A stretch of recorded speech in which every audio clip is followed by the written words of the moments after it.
Assalamualaikum warahmatullahi wabarakatuh. Selamat pagi Pak. Warahmatullahi wabarakatuh. Selamat pagi Pak.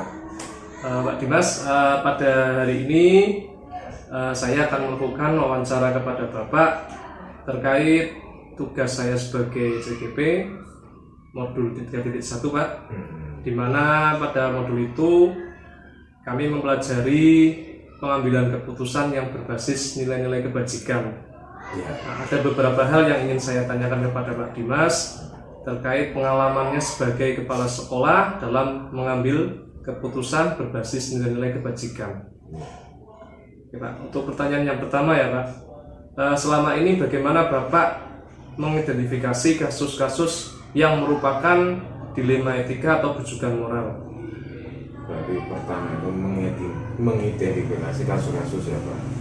Jadi kalau pada permasalahan dilema etika atau bujukan moral itu kita harus mempelajari dulu dari mana sumbernya masalah tersebut. Kita harus menilai-nilai dulu tentang bagaimana nanti kalau kita putuskan sudah terjadi, tentang efeknya positif atau negatif. Jadi kita harus menilai semua dari keputusan yang akan disepakati bersama. Dan saya juga bisa langsung untuk memutuskan Pak, karena saya harus meminta bantuan sama sesama guru atau sesama PTK dan lain-lain untuk apa? Untuk memberikan masukan agar menjadi keputusan yang lebih bermakna lagi.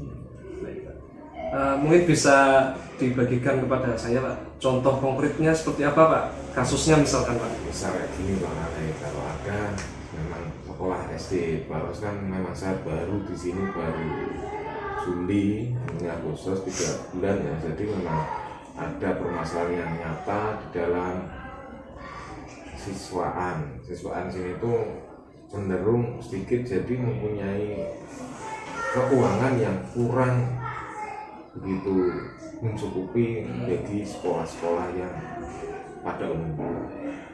Nah, kita harus memperhatikan juga untuk membuat keputusan tentang penggunaan keuangan itu Pak Malik. Dengan contoh, kalau ada lomba itu kan bagus Pak. Tapi karena kita memang terbatasnya keuangan, makanya kita sortir lagi Pak. Jadi tidak semua lomba-lomba yang ada itu harus kita wajib ikuti. Namun yang kira-kira itu ada efeknya di sini, maksudnya ada efek anaknya menjadi lebih pinter atau bahkan menjadi juara di dalam kejuaraan lomba tersebut. Jadi dilema itu harus kita minimalkan Pak. Jadi tidak ada nanti penggunaan keuangan yang terlalu sia-sia. Baik. Contohnya. Kemudian pertanyaan selanjutnya Pak, selama ini bagaimana Bapak menjalankan pengambilan keputusan di sekolah, terutama untuk kasus di mana ada dua kepentingan yang sama-sama benar atau sama-sama mengandung nilai kebajikan? Ya tetap dari lihat awalnya dulu, tetap dari sumbernya itu. Jadi segala keputusan nanti yang akan dihasilkan kita lebih bernilai kebajikan tentunya, karena kita melihat dulu permasalahannya dari antara guru sama guru atau guru sama wali murid atau murid sama murid. Yang penting itu bertujuan untuk membuat semua bahagia bersama. Jadi intinya itu yang penting menghasilkan keputusan yang bahagia gitu. Selanjutnya Pak, ada tidak langkah atau prosedur yang biasa Bapak lakukan selama ini dalam pengambilan keputusan? Biasanya tetap mengidentifikasi dulu Pak, identifikasi masalah, terus ada latar belakangnya bagaimana itu masalah itu muncul. Yang kedua kita comparekan itu, maksudnya kita wawancara sama yang bersangkutan atau sama teman-teman yang bersangkutan. Jadi tidak langsung diputuskan, karena kita harus tahu dulu dalam pengambilan keputusan itu harus membuat semuanya, atau bahasanya itu membuat semua warga sekolah ini biar merasa nyaman, bahagia, tentram, dan saling timbul rasa kekeluargaan yang lebih lagi sebelum ada keputusan yang baru. Kemudian Pak, hal-hal apa saja yang selama ini dianggap efektif bagi Bapak dalam pengambilan keputusan pada kasus-kasus dilema etika? Tentunya kolaborasi. Dengan cara berkolaborasi kita bisa tahu tentang murid sama murid, perbedaan murid ini bagaimana, bertemu dengan murid itu bagaimana, kalau ada permasalahan gimana. Jadi berkolaborasi itu akan setidaknya itu meminimalkan pekerjaan kita dalam pengambilan keputusan yang lebih bermakna. Tanpa berkolaborasi kita nggak tahu, mungkin Pak, mungkin hanya satu contoh saja ya. Misal Pak Malik temennya Pak Yenel saja, nggak mengenal siapa Pak Yuli, nggak mengenal Bu Rini dan lain-lain. Nanti informasi yang Pak Malik ketahui adalah cuma dari Pak Yenel. Jadi kita itu sebagai pimpinan nanti harus merangkul semuanya Pak. Jadi jangan sampai hanya satu blok saja yang untuk dijadikan sumber itu kalau pas, tapi kalau memang sumbernya nanti yang bermasalah dengan yang bermasalah, nanti kita juga ikut membuat keputusan yang sama. Makanya kita harus memanfaatkan kolaborasi semuanya, nggak sama Bu. Ketika ada permasalahan nanti yang ada muncul, itu bisa untuk meminimalisirkan hasil-hasil yang dinilai memang membahayakan sebelah. Itu Pak. Lagi pada kolaborasi ya Pak. Kemudian selama ini ada tidak Pak tantangan-tantangan yang dihadapi dalam pengambilan keputusan, terutama pada kasus-kasus dilema etika? Paling kalau tantangan pasti ada. Tantangan itu bagaimana caranya biar membuat keputusan itu yang bagus. Karena faktor-faktor sekolah itu tidak hanya dilihat dari SDM guru atau SDM muridnya, baik dari sarpras, dari keuangan yang ada di sekolah itu juga harus benar-benar dihitung secara terukur. Kita kalau di sekolah itu hanya melihat salah satu tanpa memperhatikan semua itu yang ada di sekolah, pasti nggak akan berdampak yang baik. Makanya tantangan yang timbul itu kompleks Pak. Kalau di sekolah itu nggak hanya gurunya, nggak ada muridnya, tapi dari segi keuangan maupun sarpras itu juga dilihat bagaimana cara meminimalisirkan penggunaan atau pemanfaatannya demi kepentingan murid tentunya.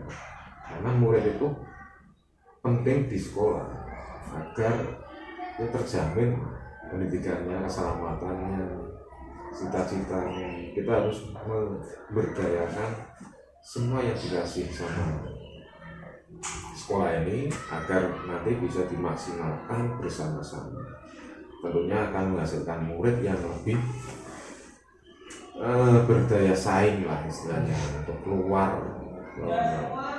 SMP yang lebih bagus atau nanti bisa tercapai juga dalam cita-citanya sebagai mana dari kecilnya atau orang tuanya titip apa. Makanya itu kita sebagai guru tentunya kita juga harus memperhatikan dasar apa siswa itu sekolah di sekolah. Baik.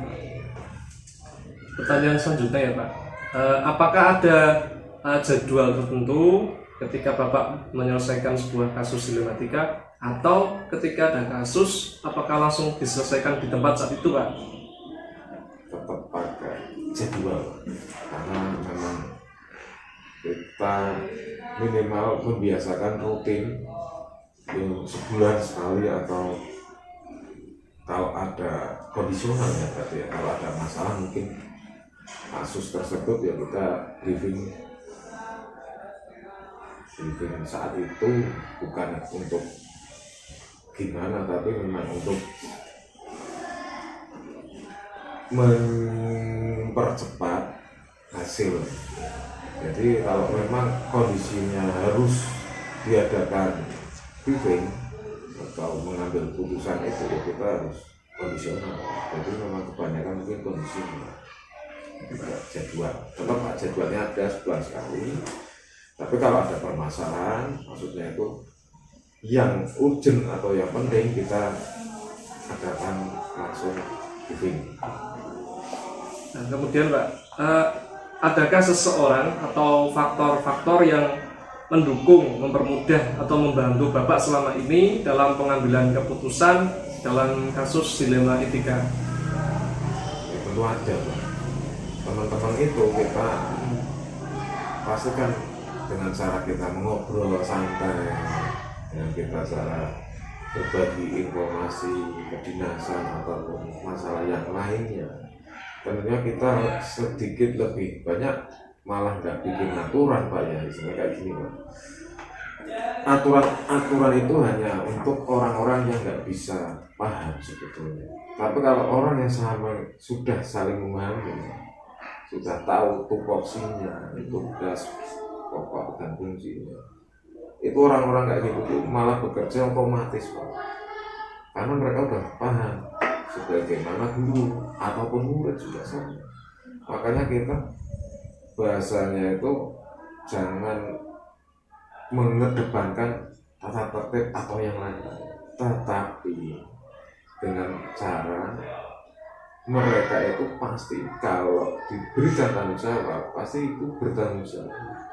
Tanpa aturan pun mereka bisa memahami, karena sosok atau dasar manusia itu pasti, manusia itu sudah komplit sempurna dari berpikir dan lain-lain. Apalagi guru itu bagus banget.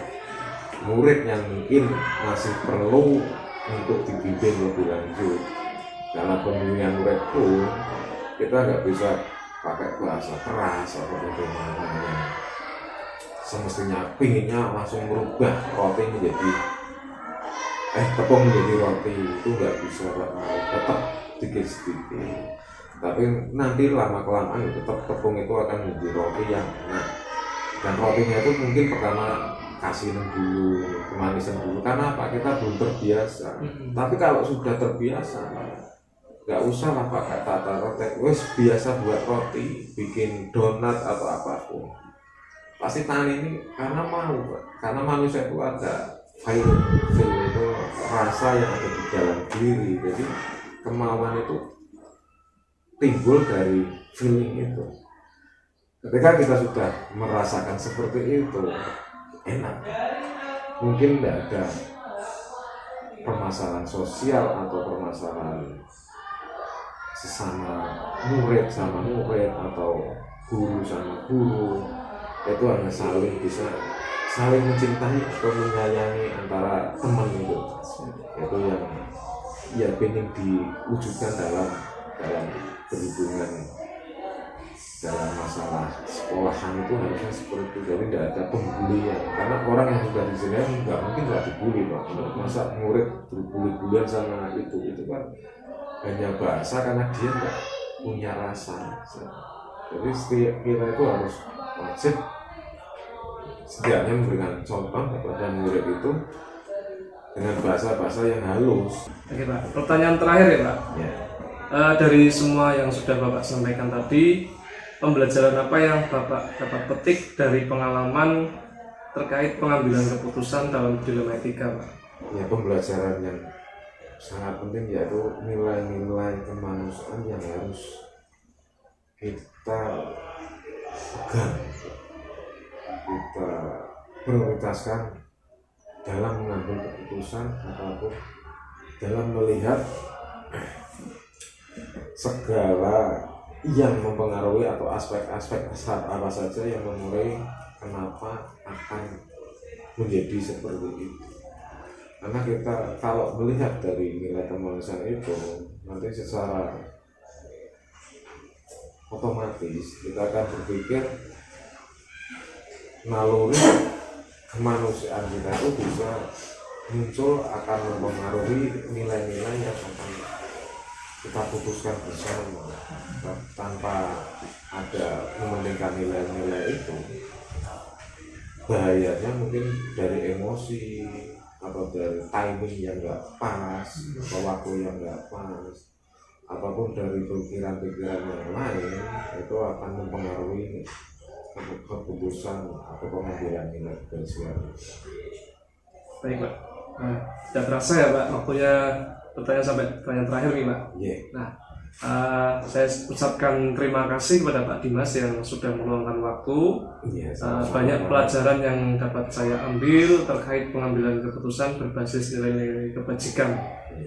Terima kasih saya ucapkan. Assalamualaikum warahmatullahi wabarakatuh. Waalaikumsalam warahmatullahi wabarakatuh.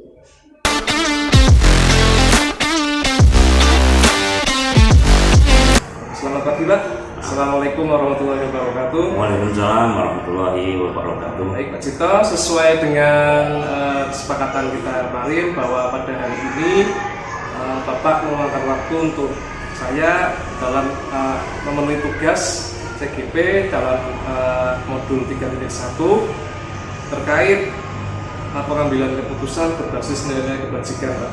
Ya. Dalam hal ini ada pertanyaan-pertanyaan yang akan saya sampaikan kepada Pak Cito terkait pengalaman Bapak sebagai kepala sekolah di SD Negeri Poncol 1 tentang pengambilan keputusan berbasis nilai kebajikan, di mana di dalam pengambilan keputusan itu ada dilema etika ataupun kejujuran moral.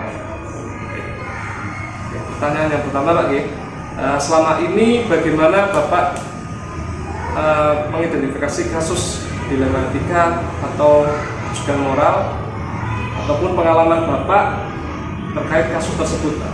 Ya, terima kasih. Untuk mengidentifikasi bahwa itu adalah dilema etika, itu kita menggunakan pertimbangan adalah sisi manfaat dan sisi mudaratnya. Ketika kita mengambil keputusan itu, menentukan masalah itu dihadapkan pada masalah itu sama-sama baik. Jadi ketika kita melakukan ini, sesuatu ini adalah baik, maka ada kebaikan yang lain yang kita tinggalkan. Maka itulah yang buat kami menjadi dilema etika. Kalau masalah itu adalah yang ini buruk, yang ini tidak, yang ini baik, yang ini tidak baik, maka buat kami itu lebih mudah. Tapi yang buat bermasalah kami adalah dihadapkan pada dua masalah yang baik dan kita harus memilih dengan waktu yang sama. Ini buat kami harus. Dari pengalaman Pak Cito selama ini bisa dijelaskan kepada saya contoh kasus konkretnya seperti apa Pak? Oh iya, beberapa hari yang lalu, tepatnya di bulan Agustus, itu dari Kelurahan Poncol 1 itu memberikan surat.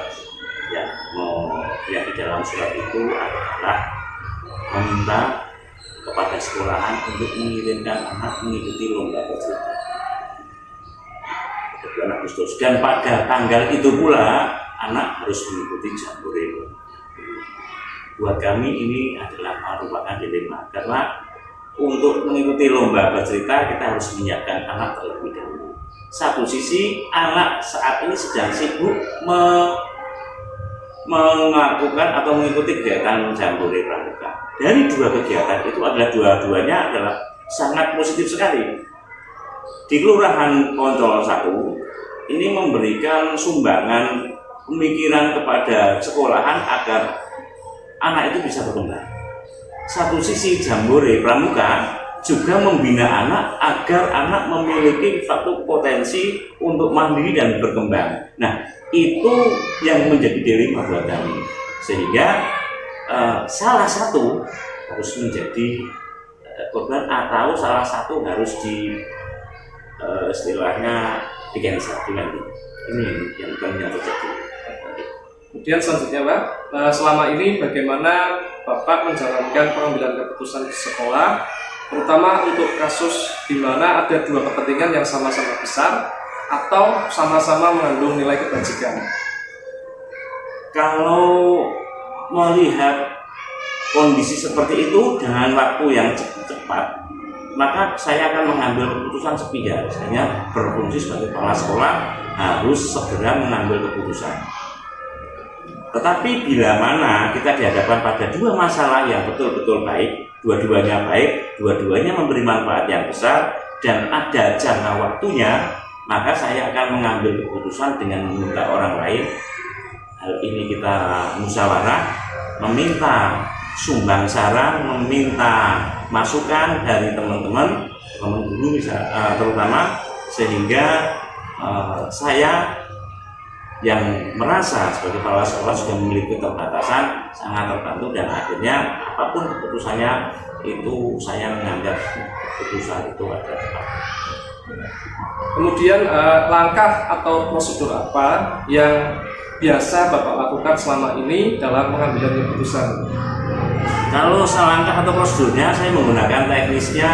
Yang pertama adalah koordinasi, bila mana seperti tadi yang saya sampaikan di Kelurahan Poncol tadi, saya melakukan koordinasi dengan pihak Poncol, Kelurahan Poncol, koordinasi menyampaikan keadaan yang sebenarnya oleh pihak kelurahan. Akhirnya karena beliau juga menyadari hal itu, kan akhirnya dari pihak Kelurahan Poncol itu yang menahan dan menunda pelaksanaan lomba bercerita. Akhirnya setelah jambore anak bisa mengikuti lomba itu. Jadi intinya pertama itu yang bila mana kita bisa ada dua pihak, ada pihak yang bisa diajak koordinasi. Namun bila tidak ada, maka saya mengambil jalur yang pertama adalah minta saran orang-orang yang membidangi, orang-orang yang biasa mengatasi masalah-masalah seperti itu. Kemudian yang ketiga, bila itu masalahnya umum dan melibatkan banyak pihak di sekolahan, maka saya mengambil jalur musyawarah untuk merupakan dan menemukan keputusan. Kemudian selanjutnya, hal-hal apa saja yang selama ini dianggap efektif dalam pengambilan keputusan pada kasus-kasus dilema etika? Hal-hal efektif seperti apa, Pak? Hal efektif dalam pengambilan keputusan, kalau saya selama ini yang saya ambilkan secara umum adalah efektif. Yang secara umum ambil efektif.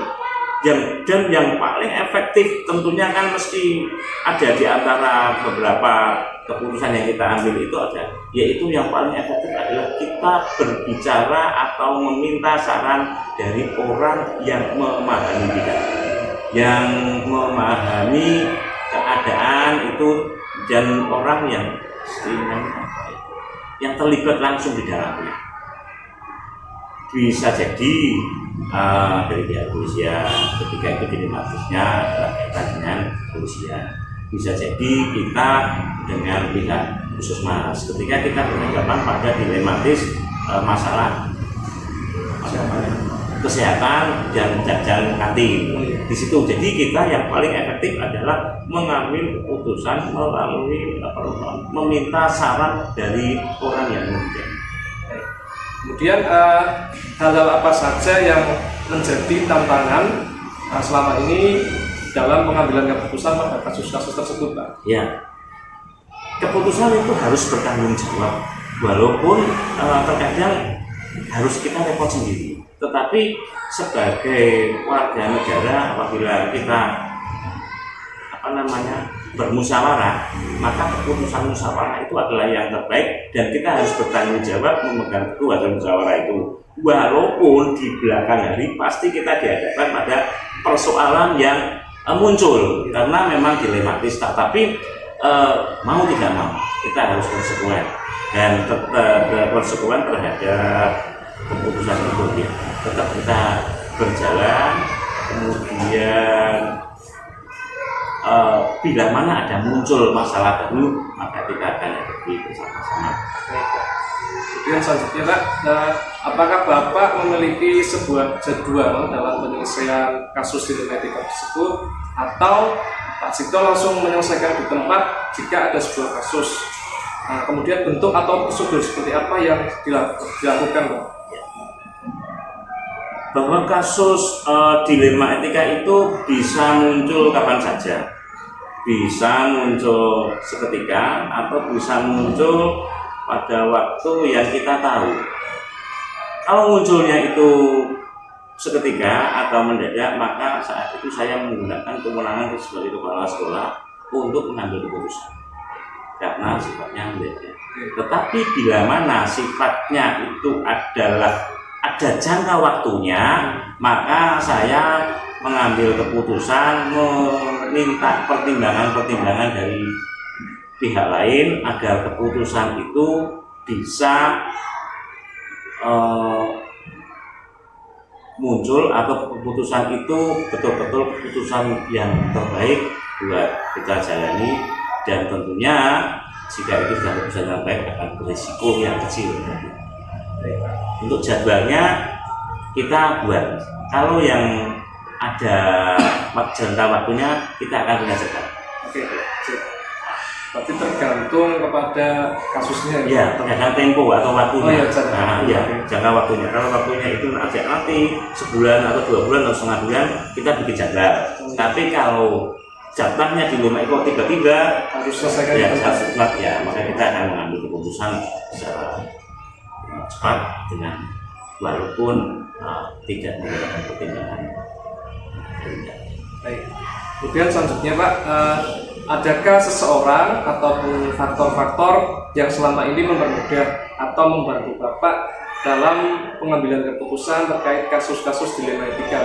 Ya, terima kasih. Selama ini kita bekerja sama dengan banyak pihak. Ada pihak dari dinas pendidikan, dari dinas kepolisian, dinas kesehatan, perpustakaan, kemudian dinas lingkungan hidup, kemudian komite, kemudian RT RW, kita selalu bekerja sama. Sehingga mereka juga membantu kita dalam ketika kita berhadapan pada dilema etika. Itu yang ada dari pihak luar.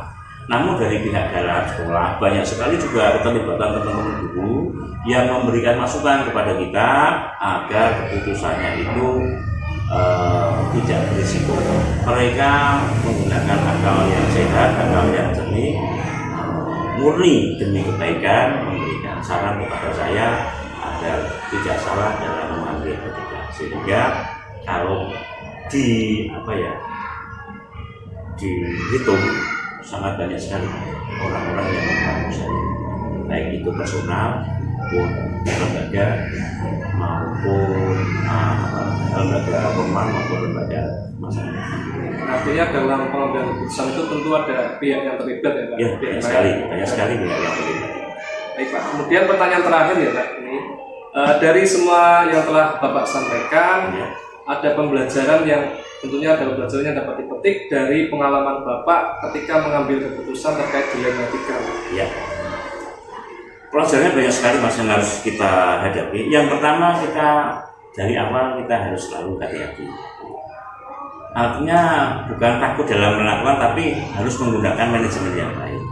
Jadi dari awal harus seperti itu. Kalau misalkan tiba-tiba ternyata ada dilema yang sudah di luar jadwal itu atau di luar kondisi itu, ya kita bukan menjadi istilahnya bukan di luar dugaan kita ya kan.